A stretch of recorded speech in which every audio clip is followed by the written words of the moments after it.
Good evening, dreamers. Welcome back to Dream Big Stories, where we explore the incredible journeys of visionaries who transform their struggles into success.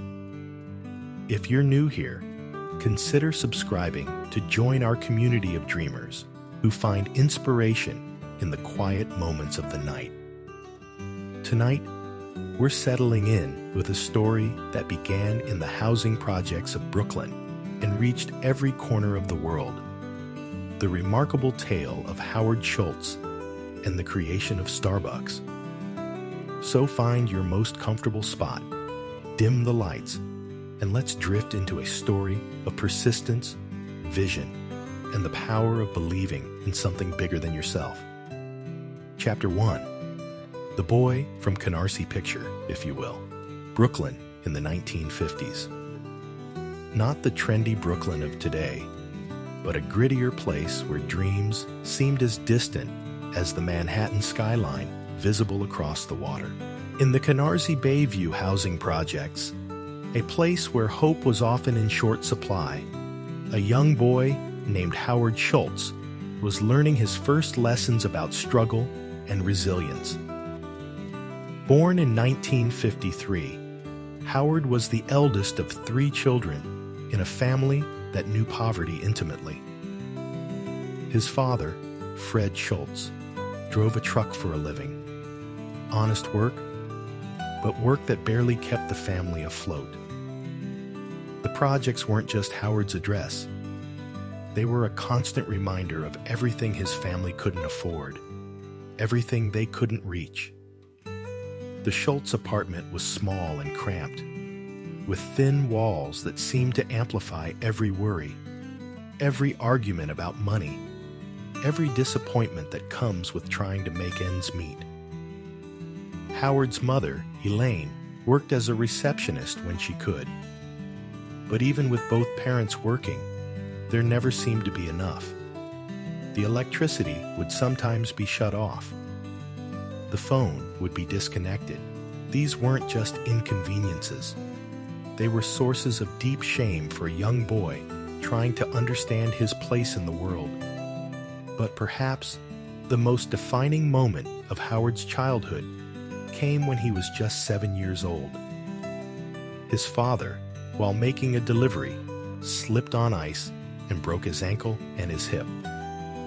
In an instant, Fred Schultz went from being the family's breadwinner to being unable to work. And because he was just a truck driver, there was no health insurance, no disability coverage, no safety net at all. Howard watched his proud father reduced to sitting at the kitchen table day after day, unable to provide for his family, his spirit slowly breaking along with his bones. The bills piled up, the shame deepened, and young Howard made a promise to himself that would shape the rest of his life. If he ever had the power to do so, he would treat people with the dignity and security his father never had. School wasn't easy for Howard. His clothes were often hand-me-downs or clothes from charity. He felt the difference between himself and the kids from more comfortable neighborhoods. But there was one place where none of that mattered. One arena where talent and determination were the only currencies that counted: the basketball court. Howard wasn't the tallest kid, but he had something more valuable: an unshakable work ethic and a refusal to give up. While other kids were sleeping in, Howard was at the local playground, shooting baskets as the sun rose over Brooklyn. He played with an intensity that came from somewhere deeper than just love of the game. Basketball represented escape. It represented possibility. The rhythm of the dribbling ball, the satisfying swish of a perfect shot, the camaraderie of teammates who cared more about your character than your address. These became Howard's refuge. He played high school basketball with the determination of someone who understood that sports might be his only ticket out of the projects. And it worked. Howard's dedication on the court earned him something precious: a partial athletic scholarship to Northern Michigan University. It wasn't a full ride, but it was enough. Enough to leave Brooklyn. Enough to pursue an education. Enough to begin the journey that would take him far from the housing projects where dreams were supposed to die young. Chapter 2. Finding His Way. Northern Michigan University was a world away from Brooklyn, both literally and figuratively. The campus was surrounded by forests and lakes, a kind of natural beauty Howard had rarely experienced. But more importantly, it was a place where his background didn't define him, where he could reinvent himself through hard work and determination. Howard threw himself into his studies with the same intensity he'd brought to basketball. He majored in communications, but his real education was happening outside the classroom. He took on various jobs to support himself, selling his blood for extra money, working in the cafeteria, doing whatever it took to stay in school. Here's something that might surprise you. Even in college, Howard Schultz didn't drink coffee. He was more of a soda person. Like many young Americans in the 1970s, coffee was something his parents drank from a percolator at home. Bitter, utilitarian, something to wake you up rather than something to enjoy. The idea that coffee could be an experience, a moment of pleasure, was completely foreign to him. After graduating in 1975, Howard returned to New York, but not to Brooklyn. He was determined to make his way in Manhattan, to prove that a kid from the projects could succeed in the business world. His first real job was as a salesperson for Xerox, where he learned the fundamentals of business-to-business sales. He was good at it, not because he was naturally gifted at selling, but because he approached each client with genuine care and attention. Howard had a quality that would serve him throughout his career. He listened more than he talked. He understood that successful selling wasn't about convincing people they needed something they didn't want. It was about understanding what they wanted actually needed and finding ways to provide it. This empathy, perhaps born from his own experiences of being overlooked and underestimated, made him an effective salesman. After Xerox, Howard moved to Hammerplast, a Swedish company that made a particular type of drip coffee makers. As he traveled around the country selling these coffee machines, he began to notice something interesting. Most of his clients, restaurants, offices, small businesses, ordered just a few units at a time. But there was one little company in Seattle that kept placing unusually large orders. They were buying more coffee drip systems than seemed reasonable for a small operation. Howard became curious about this mysterious Seattle company. Who were they? What were they doing with all these coffee makers? His natural curiosity, the same trait that had driven him to practice basketball for hours, to study late into the night, to push himself beyond what seemed possible, wouldn't let him ignore this puzzle. Little did he know that this curiosity was about to change not just his life, but the daily rituals of millions of people around the world. Chapter 3. The Discovery. In 1981, Howard Schultz made a decision that would alter the trajectory of his life. He decided to visit this Seattle company that was buying so many coffee drip systems. The company had an unusual name, Starbucks Coffee, Tea and Spice, and Howard had no idea what to expect. The flight from New York to Seattle gave Howard time to think. He was 28 years old, successful in his sales career, but still searching for something more meaningful. He had escaped the housing projects, gotten an education, built a career, but there was a restlessness in him, a sense that he was meant to do something bigger, something that would matter. When Howard walked into the original Starbucks store at Pike Place Market, something remarkable happened. The store was nothing like the Starbucks we know today. It was small, cramped, focused mainly on selling whole bean coffee and equipment to coffee enthusiasts. But the aroma was intoxicating.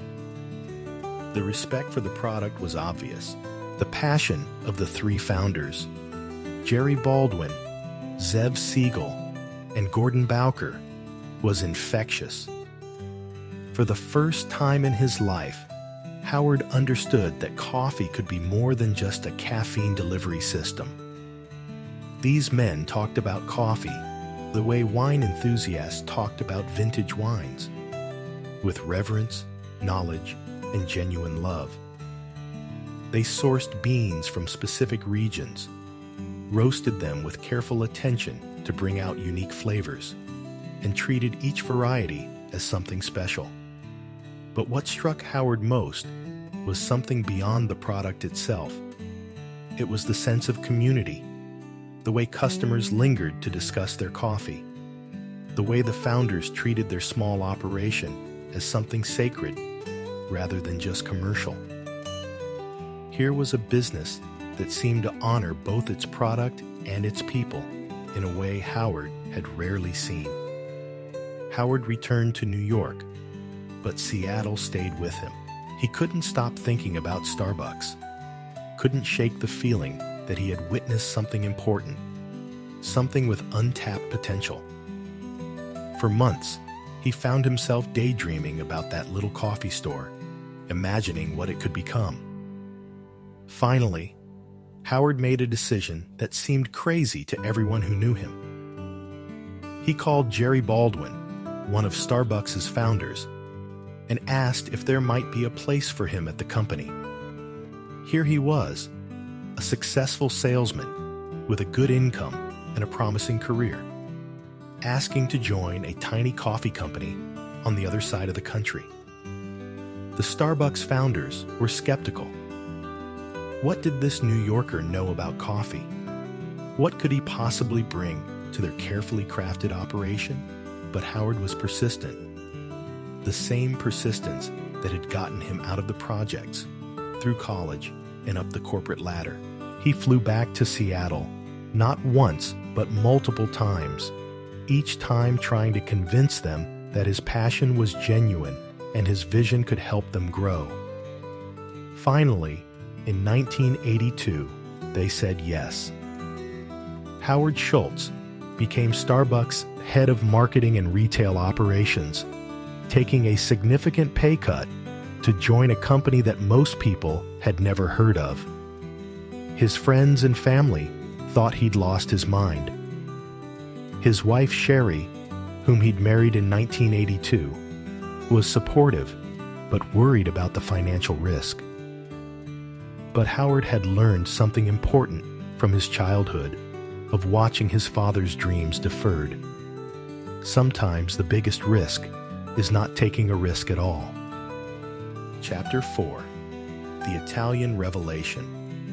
Howard threw himself into his new role at Starbucks with characteristic intensity. He studied coffee with the dedication he'd once brought to basketball, learning about bean origins, roasting techniques, and brewing methods. He was still primarily a business person rather than a coffee expert, but he understood that to succeed in this industry, he needed to understand the product at the deepest level. For his first year, Howard focused on expanding Starbucks' wholesale business, selling their carefully roasted beans to restaurants and cafes throughout the Pacific Northwest. The company was growing modestly, but Howard sensed there was something bigger possible, something the founders couldn't quite see yet. Then, in the spring of 1983, Howard attended a housewares trade show in Milan, Italy. The trip was intended to be a brief business excursion, meet with some suppliers, explore new equipment options, and return home. But what happened in Milan would spark a vision that would transform not just Starbucks, but but coffee culture around the world. Walking through the streets of Milan, Howard experienced something that took his breath away. On seemingly every corner was an espresso bar. Not just places to grab coffee and run, but social institutions where people gathered, connected, and made coffee, drinking a communal experience. These weren't just businesses. They were extensions of Italian social life. Howard watched, fascinated, as Italians started their days at these coffee bars, greeting the baristas by name, engaging in animated conversations with fellow customers, treating the coffee ritual as a moment of genuine connection. The baristas weren't just employees. They were skilled craftspeople who took pride in their work, creating each cup with attention and care. But what moved Howard most deeply was the sense of community these spaces created. Here was the third place he didn't yet know he'd been searching for. A place that was neither home nor work, but something in between. A place where strangers could become neighbors, where the act of sharing coffee became a foundation for human connection. As Howard stood in one Milan coffee bar after another, watching this beautiful social dance unfold, he had what he would later describe as an epiphany. This was what Starbucks could become. Not just a place to buy coffee beans, but a place where coffee could bring people together, where the act of drinking coffee could become a cherished part of people's daily rituals. He imagined bringing this Italian coffee bar experience to America, creating spaces where busy Americans could pause in their hectic lives, connect with their neighbors, and experience the simple pleasure of a perfectly crafted cup of coffee. In his mind's eye, he could see Starbucks stores that would become gathering places in communities across the country. Howard returned from Italy with a fire in his belly and a vision that consumed his thoughts. He couldn't wait to share his revelation with the Starbucks founders, convinced they would immediately see the potential he had discovered. But sometimes the most transformative visions are the hardest to communicate to others. Chapter 5. The Resistance. Howard's enthusiasm for bringing the Italian coffee bar experience to America was met with something he hadn't expected: polite but firm resistance from the Starbucks founders. Jerry Baldwin, Zev Siegel, and Gordon Bowker had built Starbucks around a specific vision. They were coffee purists who believed their mission was to sell the finest coffee beans to customers who would brew perfect coffee at home. The idea of turning their stores into gathering places, of serving espresso drinks, of becoming what they saw as a restaurant business rather than a coffee business, felt like a betrayal of everything Starbucks stood for. They had worked hard to educate customers about coffee quality and brewing techniques. Why would they want to change course now? Howard found himself in a frustrating position. He could see the potential so clearly. He could envision the warm, inviting spaces where people would gather, the skilled baristas crafting each drink with care, the sense of community that would develop around these coffee rituals. But he couldn't make others see what he saw. For months, Howard tried different approaches to convince his colleagues. He brought in research about changing consumer preferences. He talked about the growth potential of the food service industry. He painted pictures of expansion possibilities that could take Starbucks far beyond Seattle. But the founders remained unconvinced. The tension was difficult for Howard. Here he was, working for a company he loved, surrounded by people he respected, but feeling like a dreamer whose vision was too big for the current reality. It would have been easy to give up, to accept that Starbucks would remain what it was and find satisfaction in that. Many people would have made that choice, but Howard had learned something important from his childhood struggles. When you believe in something deeply, you don't give up just because others can't see what you see. His father had given up on his dreams when circumstances became difficult, but Howard was determined to fight for his vision, even if it meant taking enormous personal risks. Finally, the Starbucks founders agreed to let Howard test his concept, but only in a small way. They would allow him to add an espresso machine to one corner of their newest store and see what happened. It wasn't the grand vision Howard had imagined, but it was a start. The test was successful beyond anyone's expectations. Customers loved the freshly brewed espresso drinks. They lingered in the store longer. They came back more frequently. Sales increased significantly. But instead of seeing this as validation of Howard's broader vision, the founders saw it as confirmation that they should be cautious about changing too much too quickly. The success of the espresso bar test only made Howard more convinced that he was right about the larger opportunity. But it also made clear that he and the founders had fundamentally different visions for what Starbucks could become. Howard wanted to create a new kind of American social institution. The founders wanted to remain true to their original mission of selling exceptional coffee beans. Neither vision was wrong, but they were incompatible. By early 1985, Howard realized he was facing a choice that would define the rest of his career. He could stay at Starbucks and continue to advocate for his vision from within, hoping that eventually he could persuade the founders to embrace broader change. Or he could leave the security of his job and try to create his own version of what he believed Starbucks could become.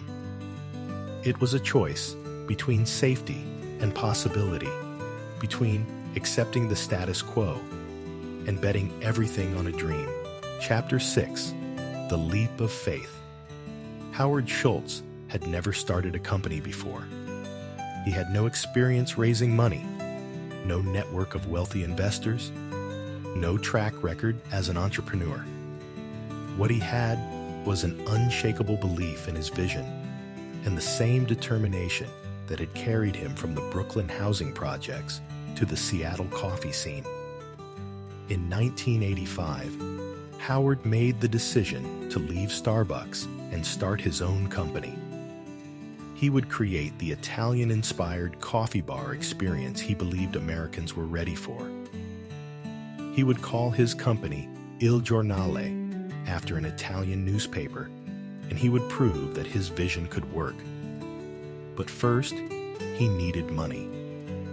Howard and his wife Sherry had some savings, but nowhere near enough to launch a coffee business. He would need to convince investors to bet on an untested concept being launched by a first-time entrepreneur in an industry that barely existed in America. The fundraising process was humbling and exhausting. Howard pitched his vision to more than 240 potential investors, and most of them turned him down. They couldn't see the market for premium coffee drinks in America. They didn't understand why people would pay more than $1 for a cup of coffee when they could get one at a diner for 50 cents. They questioned whether Americans would ever embrace European-style coffee culture. Some of the rejections were polite. Others were dismissive. A few were downright cruel. Howard was told his idea was too niche, too expensive, too foreign for American tastes. One investor told him that coffee was a commodity and that there was no way to build a premium brand around something people could get anywhere. But Howard kept going. Each rejection stung, but it also strengthened his resolve. He refined his presentation, improved his business plan, and continued to believe in his vision, even when almost everyone else thought he was wrong. Finally, After months of rejection, Howard found a small group of investors who were willing to take a chance on him. They weren't betting on the coffee industry or on market research. They were betting on Howard himself, on his passion and his determination to make his vision reality. With $1.25 million in startup capital, Howard opened the first Il Giornale location in downtown Seattle in April 1986. The store was everything he had imagined. Warm lighting, comfortable seating, the rich aroma of freshly brewed espresso, and skilled baristas who treated each cup as a work of art. But the early days were challenging. Many customers were confused by the Italian names for drinks. They didn't know what a cappuccino was, or why they should pay more for espresso than for regular coffee. Some people walked in, looked around at the unfamiliar menu and atmosphere, and walked right back out. Howard had moments of doubt during those first months. Had he made a terrible mistake? Had he given up a secure job and risked his family's financial future on a dream that would never work in America? There were days when he wondered if all those investors who had rejected him had been right. But slowly, something beautiful began to happen. Regular customers started to emerge. People who understood what Il Giornale was trying to create and who became ambassadors for the experience. They brought friends. They lingered for meetings and conversations. They made the coffee shop part of their daily routines. Howard realized that he wasn't just selling coffee. He was creating a new kind of social space, exactly as he had envisioned in those Milan coffee bars. Americans did want a third place between home and work, a place where they could pause, connect, and enjoy something crafted with care. Within a year, Il Giornale had 2 successful locations and plans for more. Howard's vision was working, but he was about to receive an opportunity that would change everything. Chapter 7. Coming Full Circle. In early 1987, Howard received news that would transform his small coffee company into a global phenomenon. Jerry Baldwin, one of Starbucks' founders, approached him with an unexpected offer. Starbucks was for sale, and he wanted to know if Howard was interested in buying it. The irony was perfect. 3 years earlier, Howard had left Starbucks because the founders wouldn't embrace his vision for coffee bars. Now, they were offering to sell him the company that had started his coffee journey. It was as if the universe was asking him, "How much do you really believe in your dream?" The asking price was $3.8 million, far more money than Howard had access to.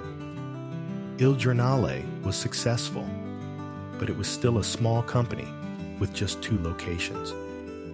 To buy Starbucks, Howard would need to raise more money than he had ever imagined, and he would have to convince investors to bet on an even bigger version of his vision. Once again, Howard found himself making presentations to potential investors, but this time, the stakes were different. He wasn't just asking people to fund a startup. He was asking them to help him acquire an established company with the goal of completely transforming it. The pitch was audacious. He wanted to take Starbucks from 6 stores selling coffee beans to hundreds of stores selling coffee experiences. The fundraising process was just as challenging as it had been for Il Giornale, but Howard now had something he didn't have before: proof that his concept worked. Il Giornale's success gave investors confidence that Howard understood how to execute his vision. After months of negotiations and presentations, he assembled a group of investors willing to provide the funding. In August 1987, Howard Schultz became the owner of Starbucks Coffee Company. He immediately merged Il Giornale with Starbucks, adopting the more established Starbucks name, but implementing his vision for what the company could become. But owning Starbucks was just the beginning. Now Howard faced the challenge of scaling his vision from a few successful coffee bars to a national chain, while maintaining the quality and culture that made the concept work. He needed to hire and train baristas who could deliver consistent experiences.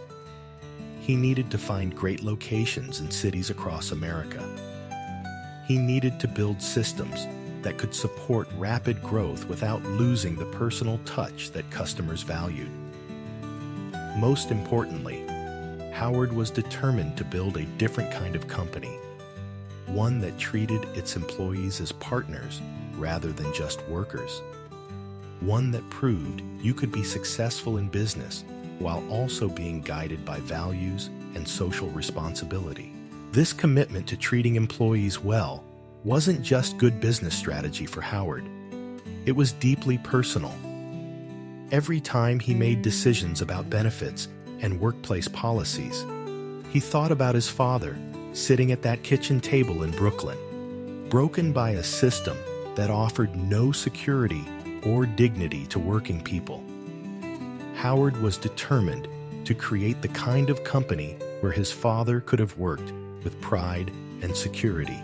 Chapter 8: Building a Different Kind of Company. From the beginning of his ownership of Starbucks, Howard Schultz was determined to prove that a company could be both profitable and principled. His experiences growing up in the housing projects, watching his father struggle without benefits or job security, had given him a deep understanding of what working people needed from their employers. In 1988, when Starbucks had fewer than 100 employees, Howard made a decision that shocked the business world. He announced that Starbucks would provide comprehensive health insurance to all employees who worked at least 20 hours per week, including part-time workers. This was virtually unheard of in the retail industry, where part-time employees rarely received any benefits at all. The decision was expensive and risky. Starbucks was still a small, growing company operating on thin margins. Many business advisors told Howard he couldn't afford to provide such generous benefits. Investors worried about the impact on profitability. But Howard understood something that the numbers couldn't capture. Treating employees well wasn't just the right thing to do morally. It was also smart business. When people feel valued and secure in their jobs, they provide better customer service. They stay with the company longer, reducing turnover costs. They become ambassadors for the brand, sharing their positive experiences with friends and family. Howard believed that the cost of benefits would be more than offset by improved performance and reduced turnover. But healthcare was just the beginning. In 1991, Howard introduced another revolutionary policy: stock options for all employees, including part-time baristas. He refused to call Starbucks employees workers or even employees. They were partners, and partners should share in the company's success. This decision was even more controversial than the healthcare benefits. Stock options were typically reserved for senior executives and key employees. The idea of giving equity to everyone, including teenage part-time workers, seemed financially reckless to many observers. But Howard had a vision of what Starbucks could become, and he understood that vision could only be achieved if everyone in the company felt invested in its success. He wanted baristas to care about every cup of coffee they made, not just because they were paid to care, but because the company's success was literally their success too. Here's something that might surprise you. Howard's management style was remarkably humble for a CEO. He didn't have a corner office or drive expensive cars. He made a point of learning the names of employees at every level of the company.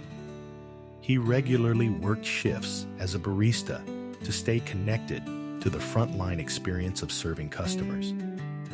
This wasn't just for show. Howard genuinely believed that the best business insights came from the people who were closest to customers every day.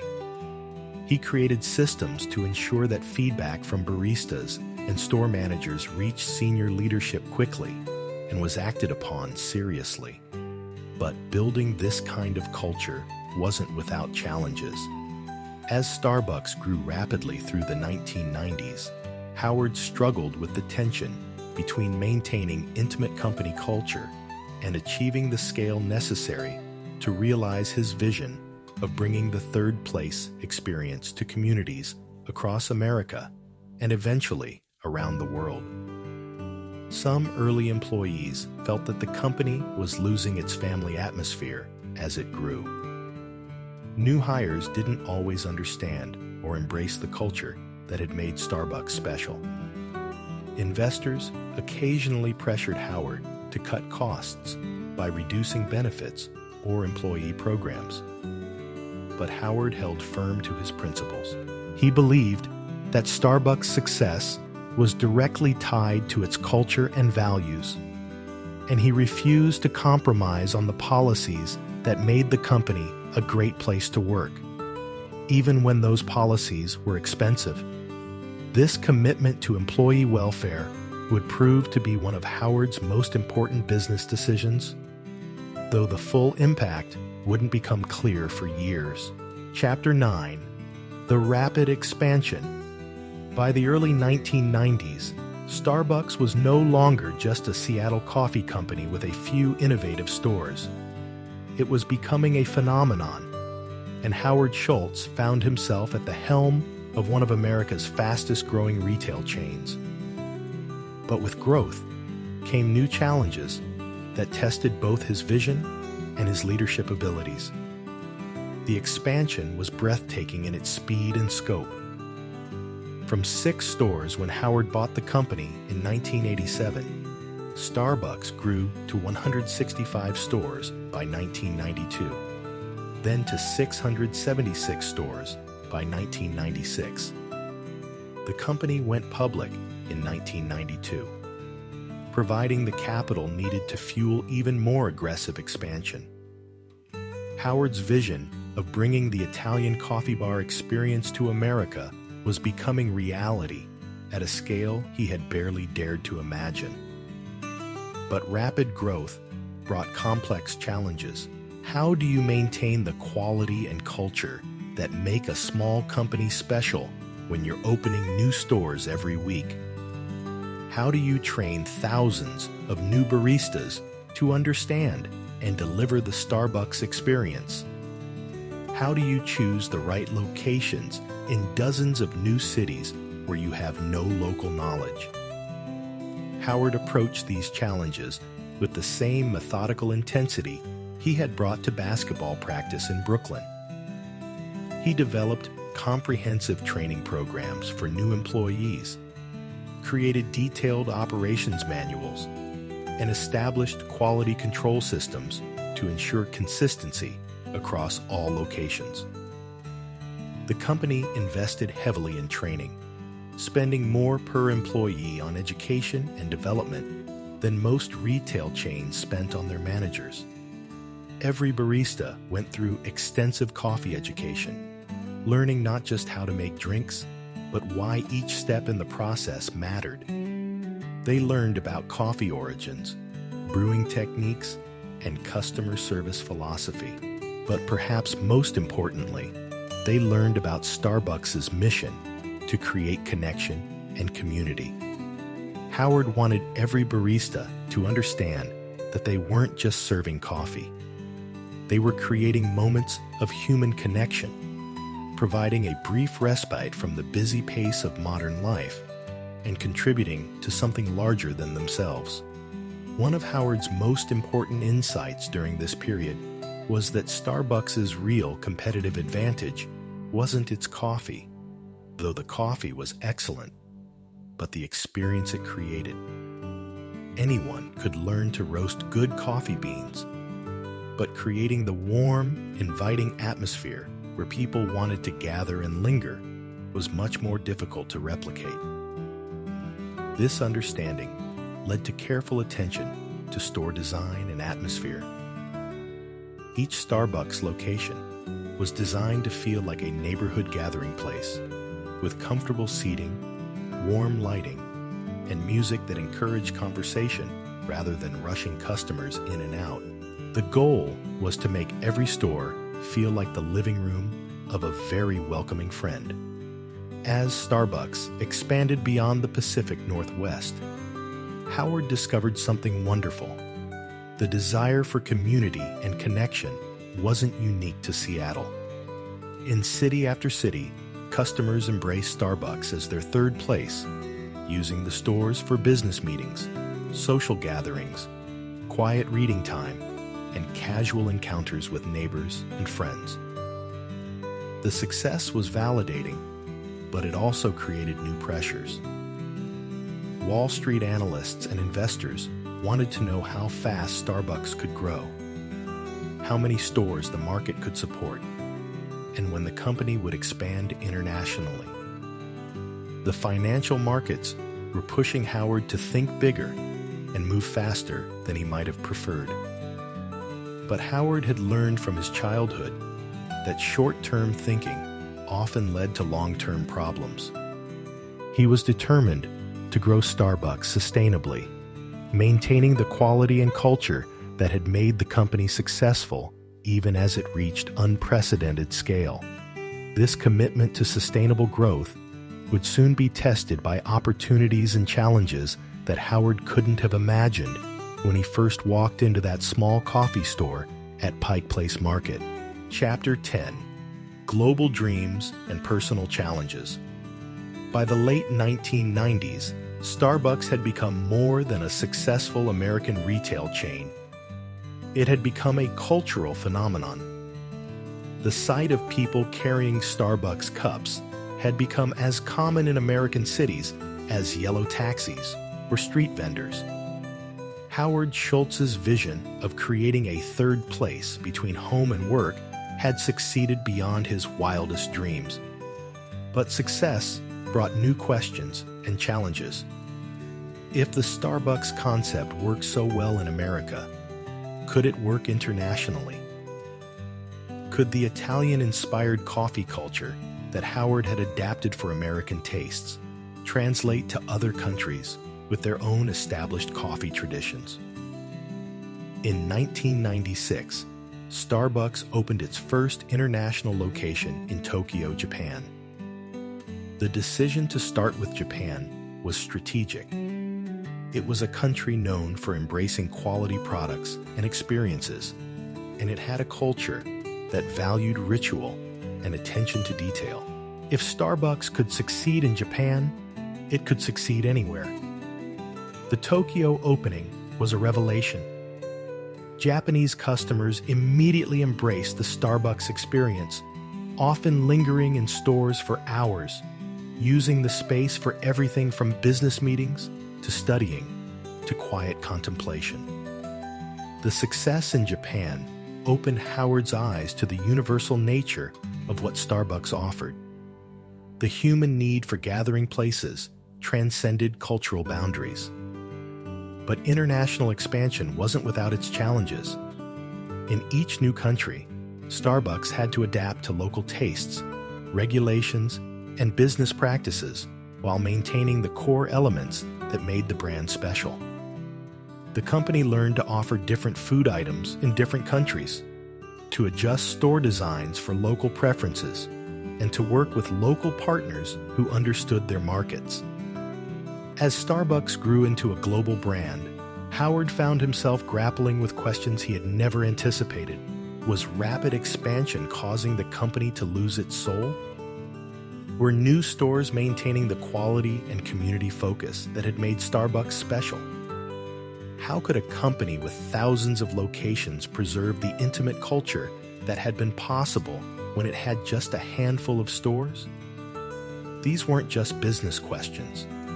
They were deeply personal ones for Howard. His identity was intertwined with Starbucks' mission and values. When customers or employees complained that the company was becoming too corporate or losing touch with its roots, Howard took those criticisms to heart. In 2000, Howard made a surprising decision. He stepped down as CEO of Starbucks, transitioning to the role of chairman while remaining deeply involved in the company's strategic direction. He wanted to focus on the big picture: international expansion, brand development, and preserving Starbucks culture, while allowing other leaders to handle day-to-day operations. The decision reflected Howard's evolution as a leader. The scrappy entrepreneur who had fought to build Starbucks from 6 stores to thousands had learned that sustainable growth required building systems and developing other leaders who could carry the company's vision forward. But stepping back from daily operations didn't mean Howard was stepping away from his commitment to using Starbucks as a force for good in the world. If anything, the company's success gave him a platform to address issues he cared deeply about, from employee welfare to environmental sustainability to social justice. Howard had learned that with great success comes great responsibility, not just to shareholders, but to employees, customers, and communities around the world. Chapter 11. The Return of a Leader. Sometimes, the most important lessons come from watching something you built start to lose its way. For Howard Schultz, that lesson came in the mid-2000s, when Starbucks faced the most serious crisis in its history. By 2007, Starbucks had grown to more than 15,000 locations worldwide, but the rapid expansion had come at a cost. Customer satisfaction scores were declining. Same-store sales were dropping. Competitors were gaining market share. Most troubling of all, many customers and employees felt that Starbucks had lost the soul that had made it special. The problems were both operational and cultural. In the rush to open new stores, the company had sometimes chosen inferior locations. The focus on efficiency had led to changes that compromised the customer experience. Automatic espresso machines replaced the theater of manual brewing. Pre-ground coffee replaced the aroma of beans being ground fresh for each cup. But the deeper problem was cultural. Many newer employees didn't understand or embrace the mission that had driven Starbucks' early success. Some stores felt more like fast food outlets than community gathering places.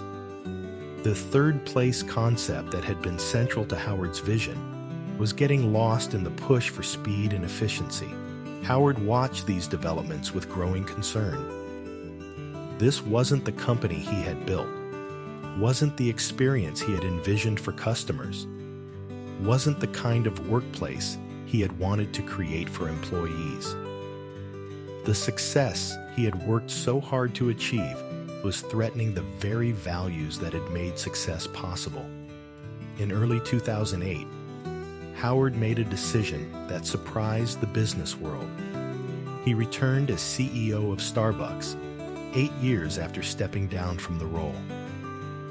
At age 54, he was coming back to save the company he had built from losing its way. The return wasn't about ego or nostalgia. It was about responsibility. Howard felt personally accountable for what Starbucks had become, and he was determined to restore the company's soul while maintaining its global reach. His first actions as returning CEO were both practical and symbolic. He closed 7,100 company-owned stores for 3 hours one afternoon to retrain baristas on espresso preparation, a $6 million investment in getting back to basics. He closed underperforming stores, slowed expansion, and refocused on the customer experience. But the most important changes were cultural. Howard traveled to stores around the world, listening to employees and customers, rebuilding the connection between Starbucks' global presence and its founding values. Howard re-emphasized the company's commitment to treating employees as partners, investing in their development and well-being. He renewed focus on community involvement, environmental responsibility, and ethical sourcing. Most importantly, he reminded everyone in the organization that Starbucks existed to create human connections, not just to serve coffee. The turnaround wasn't immediate, but it was real. Customer satisfaction improved. Employee engagement increased. The company's financial performance recovered.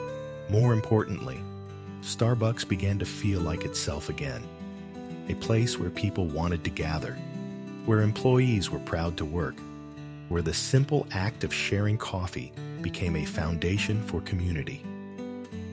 Chapter 12: Legacy of Connection. As we reach the end of our story tonight, it's worth reflecting on what Howard Schultz truly accomplished. Yes, he built one of the world's most recognizable brands and created enormous wealth for shareholders and employees. But his real legacy is something deeper and more meaningful. Howard proved that business could be a force for good in the world. He demonstrated that treating employees well wasn't just morally right, it was also good business. He showed that customers would reward companies that stood for something beyond profit. He created thousands of gathering places where strangers could become neighbors, where busy people could pause and connect. The boy from the Brooklyn housing projects who had watched his father's spirit break under economic pressure grew up to create a company where working people could have health insurance, stock options, and dignity in their work. The young man who had felt excluded and different became a leader who built inclusive spaces where everyone could belong. But perhaps Howard's most important contribution was proving that dreams born from struggle often become the most powerful forces for change. His vision of Starbucks as a third place emerged directly from his childhood experience of feeling like he had no place at all. His commitment to employee welfare came from watching his father suffer without support. His dedication to community building grew from understanding what it felt like to be an outsider. Howard Schultz didn't just build a coffee company. He created a new model for what business could be and do in the world. He showed that commercial success and social responsibility weren't opposing forces, but could be powerful allies in creating positive change. Today, when you see people gathered in coffee shops around the world, working on laptops, meeting with friends, reading quietly, or just watching the world go by, you're seeing Howard Schultz's vision made real.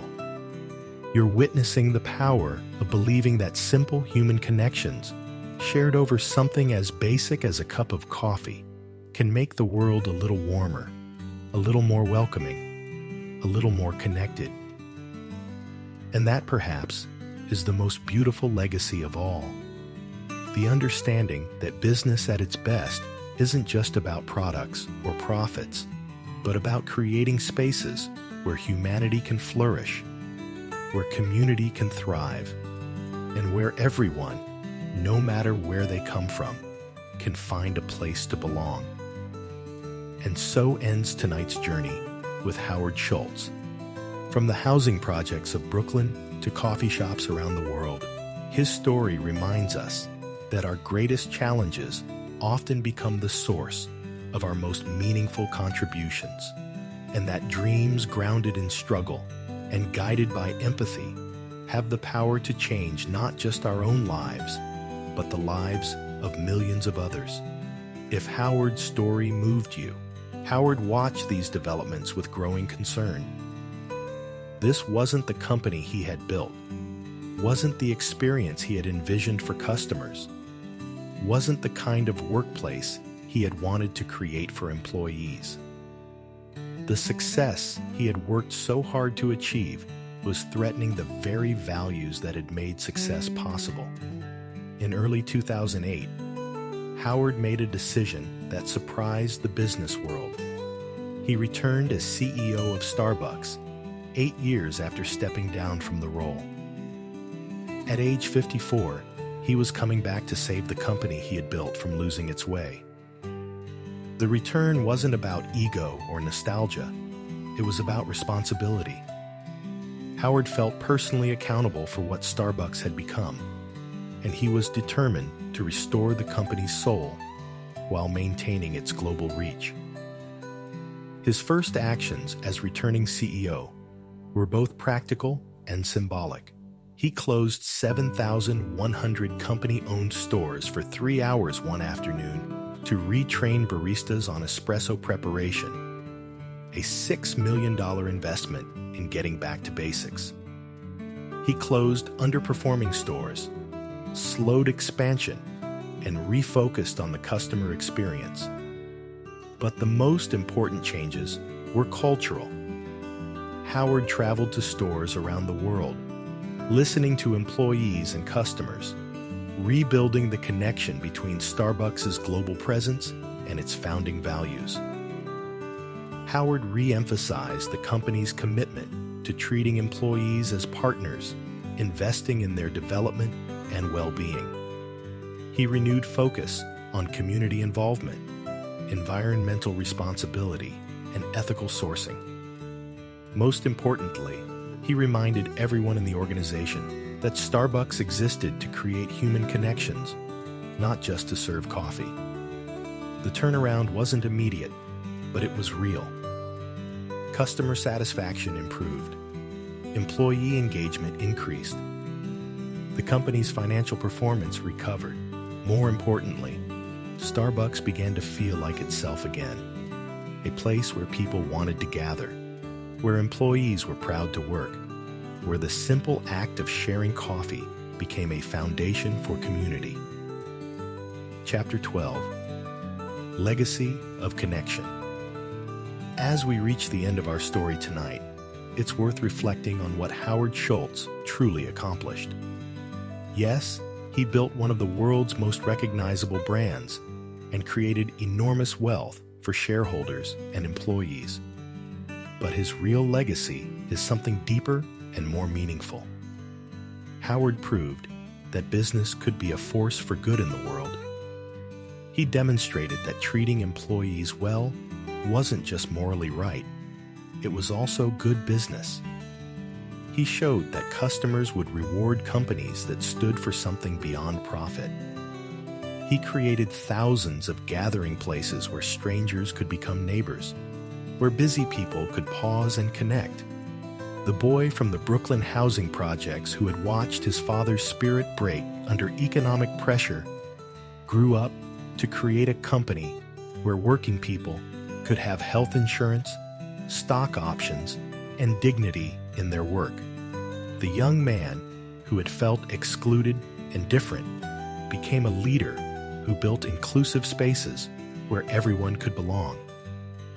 But perhaps Howard's most important contribution was proving that dreams born from struggle often become the most powerful forces for change. His vision of Starbucks as a third place emerged directly from his childhood experience of feeling like he had no place at all. His commitment to employee welfare came from watching his father suffer without support. His dedication to community building grew from understanding what it felt like to be an outsider. Howard Schultz didn't just build a coffee company. He created a new model for what business could be and do in the world. He showed that commercial success and social responsibility weren't opposing forces, but could be powerful allies in creating positive change. Today, when you see people gathered in coffee shops around the world, working on laptops, meeting with friends, reading quietly, or just watching the world go by. You're seeing Howard Schultz's vision made real. You're witnessing the power of believing that simple human connections, shared over something as basic as a cup of coffee, can make the world a little warmer, a little more welcoming, a little more connected. And that, perhaps, is the most beautiful legacy of all. The understanding that business at its best isn't just about products or profits, but about creating spaces where humanity can flourish, where community can thrive, and where everyone, no matter where they come from, can find a place to belong. And so ends tonight's journey with Howard Schultz. From the housing projects of Brooklyn to coffee shops around the world, his story reminds us that our greatest challenges often become the source of our most meaningful contributions, and that dreams grounded in struggle and guided by empathy have the power to change not just our own lives, but the lives of millions of others. If Howard's story moved you tonight, if it inspired you to think differently about your own challenges and dreams, I'd be grateful if you'd take a moment to give this video a like. Your likes help us reach other dreamers who might need to hear these stories of transformation and hope. And if you're new to Dream Big Stories, welcome to our community. We're here every week with stories of visionaries who turn their struggles into strength, their obstacles into opportunities. Hit that subscribe button and the notification bell so you never miss a story that might change how you see your own journey.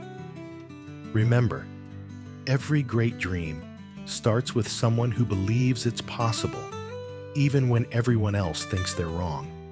Howard Schultz was that someone, and maybe, just maybe, so are you. Sweet dreams, and thank you for spending this time with us tonight. We'll see you in the next story.